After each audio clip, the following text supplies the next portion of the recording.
आज Doubtnut app download करें। Doubtnut पर अपने सभी गणित, रसायन विज्ञान, भौतिक विज्ञान और जीव विज्ञान के डाउट्स का करो सफाया। बस प्रश्न की फोटो खींचो, एक ही प्रश्न को क्रॉप करो और तुरंत वीडियो सोल्यूशन पाओ। अभी डाउनलोड करें। हेलो फ्रेंड, प्रश्न है सन 1992 में रियो डी जेनेरो में संपन्न हुआ पृथ्वी सम्मेलन क्यों किया गया था। हमारा फर्स्ट ऑप्शन दिया गया है CO2 उत्सर्जन और वैश्विक ऊष्मन को कम करने के लिए। सेकंड ऑप्शन है जैव विविधता के संरक्षण के लिए और इससे लाभ के धारणीय उपयोग के लिए। और दिया गया है कि आक्रामक अपर्यटन जातियों द्वारा स्थानीय जातियों पर हुए जोखिम के मूल्यांकन के लिए। और CFCS के उपयोग को तत्काल समाप्त करने के लिए जो ओजोन परत को हाँस कर रही है। ठीक है, तो आइए इस प्रश्न का उत्तर देख लेते हैं।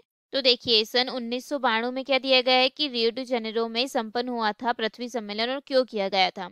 ठीक है, तो क्या किया गया था कि जो भविष्य में क्या हो गया कि जो मानव सभ्यता का जो जीवन होता है वह क्या हो रहा जा रहा था, वह खतरे में जा रहा था।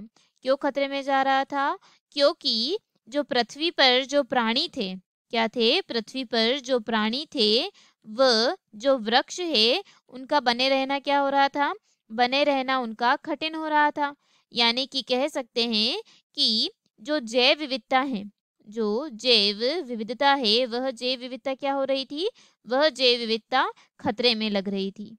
क्या लग रही थी? जो जैव विविधता है वह खतरे में लग रही थी। क्योंकि जैसे कि जो पर्यावरण प्रदूषण था उसके कारण पूरी पृथ्वी प्रदूषित हो रही थी।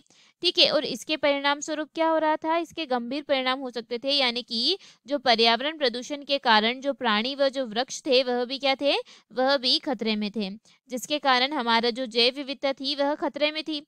ठीक है, तो उसके संरक्षण के लिए क्या किया गया, उसके संरक्षण के लिए कई कदम उठाए गए। यह कह सकते हैं कि उनका जो मुख्य जो केंद्र था वह क्या था, जैव विविधता का संरक्षण। क्या था? जो जैव विविधता है उस जैव विविधता का संरक्षण। ठीक है, तो हमारा जो क्वेश्चन है उसका आंसर क्या हो जाएगा, उसका आंसर हो जाएगा जैव विविधता का संरक्षण। ठीक है, फर्स्ट ऑप्शन क्या है कि CO2 उत्सर्जन और वैश्विक ऊष्मन को कम करने के लिए। तो देखिए, इसका भी 1992 में ही किया गया था, लेकिन किसके अंतर्गत, तो यह जो क्योटो प्रोटोकॉल था उस क्योटो प्रोटोकॉल के अंतर्गत किया गया था। तो यह तो हमारे प्रश्न का सही उत्तर नहीं है। अगला क्या है कि आक्रमण अपर्यटन जो जातियों द्वारा स्थानीय जातियों पर हुए जोखिम मूल्यांकन के लिए, तो यह भी हमारा प्रश्न का सही उत्तर नहीं है।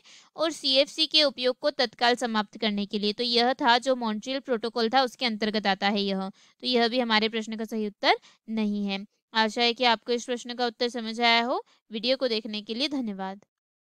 कक्षा 6 से 12वीं से लेकर नीट, IIT, JEE वो एडवांस के लेवल तक 1 करोड़ से ज्यादा छात्रों का भरोसा। आज ही डाउनलोड करें डाउटनेट ऐप या व्हाट्सएप करें अपने सारे डाउट्स 8400 400 400 पर।